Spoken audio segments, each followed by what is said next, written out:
श्री स्वामी समर्थ. मी Shravani, stitch with Shravani या आपल्या यूट्यूब चॅनलमध्ये मी तुम्हा सर्वांचं मनापासून स्वागत करते. तर आज आपण पाहणार आहोत फोरटक्सचा ब्लाऊज शिवताना तो कटिंग केल्यानंतर त्याचे जे अस्तरचे भाग असतात किंवा पार्ट असतात ते आपण मेन ब्लाऊज पीसला कसे जोडायचे किंवा कसे अटॅच करायचे ते आपण बघणार आहोत. खूप वेळाला आपण त्याला शिलाई मारून आपण ते अटॅच करतो, म्हणजे अस्तर आपण मेन पीसवर ठेवून त्याला चारी बाजूनी शिलाई मारून आपण तसे अटॅच करतो, पण त्यात शिलाई दोराही जातो, आपला वेळही जातो. तो वाचवण्यासाठी तुम्ही फेविकॉलचा उपयोग करू शकता. तुमच्याकडे फेविकॉल असेल किंवा जर फॅब्रिक ग्लू असेल किंवा कोणताही साधा गम असेल, ग्लू असेल, तर त्याचा तुम्ही उपयोग करू शकता.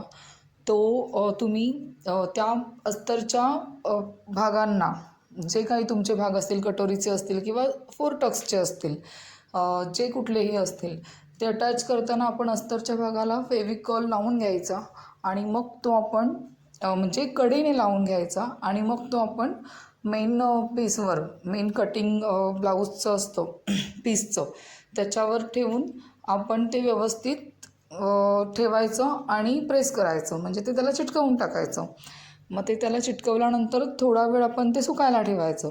आपला अस्तरच्या कटिंगपेक्षा मेन पीसचं कटिंग, ब्लाऊज पीसचं कटिंग जे असतं ते थोडं जास्त असतं. थोडं चारी बाजूने आपण थोडं जास्त ठेवून कटिंग करतो, त्यामुळे आपलं मेन कटिंग असतं ते अस्तरचं असतं.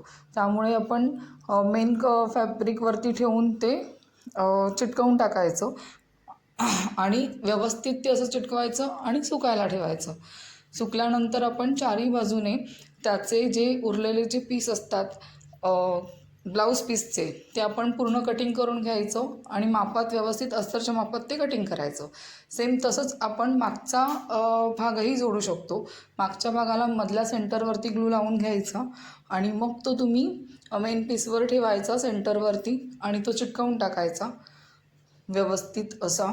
तो मधला भाग चिकटला, म्हणजे मधला जो सेंटर चिकटला की मग त्यानंतर तुम्ही जो काही तुमचा गळ्याचा आकार असेल त्या आकाराच्याच आकारावर किंवा थोडं कडेने त्या आकाराच्या तुम्ही ग्लू लावून ते भाग तुम्ही तो गळा तुम्ही चिटकवू शकता.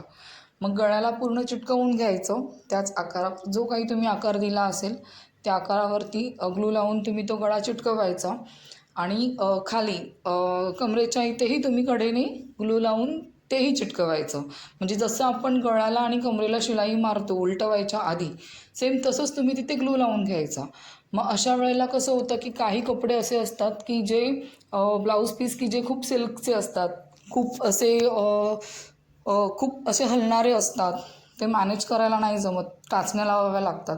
त्यासाठी हा एक उत्तम पर्याय आहे की तुम्ही ग्लू लावून घेऊ शकता आणि सुकल्यानंतर तुम्ही त्याच गळ्याच्या आकारावरती तुम्ही शिलाई मारून, गळ्याला आणि कमरेला शिलाई मारून नंतर तुम्ही ते कट करून ब्लाऊज उलटवू शकता. आता हे मी इथे दोन माझे ब्लाऊज कटिंग केली होती, त्यांना मी सेम तसंच करून घेतलं आहे. ग्लू लावून मी चारी बाजूने एक्स्ट्रा कपडा कट करून घेतला आहे. तुम्ही बघू शकता सिल्कचाच ब्लाऊज पीस होता तो आणि व्यवस्थित ते मी केल्यामुळे छान दिसत आहे. असं वाटतं की ते इस्त्री आपण केलेलं आहे. व्यवस्थित प्लेन असा कपडा तो बसला आहे. सेम तसंच मी मागच्या ह्याला पण केलं आहे. मागच्या गळ्याला आपण वरून शिलाई मारून ते उलटवू शकतो. हे बघा, मी इथे दाखवते आहे की मी कडेलाही ग्लू लावून घेतला आहे. कडेला आणि गळ्याला मी दोन्ही बाजूंना ग्लू लावून घेतला आहे.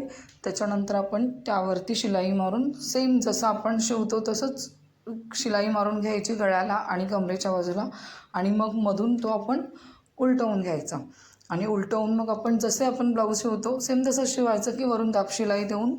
तुम्हाला जर काही लेस वगैरे लावायची असेल तर तुम्ही लावू शकता. व्हिडिओ तुम्हाला थोडा जरी हेल्पफुल वाटला असेल तर व्हिडिओ लाईक करा, शेअर करा आणि अजून खूप साऱ्या टिप्ससाठी माझा चॅनल सबस्क्राईब करा. पुन्हा भेटू पुढच्या व्हिडिओमध्ये. श्री स्वामी समर्थ.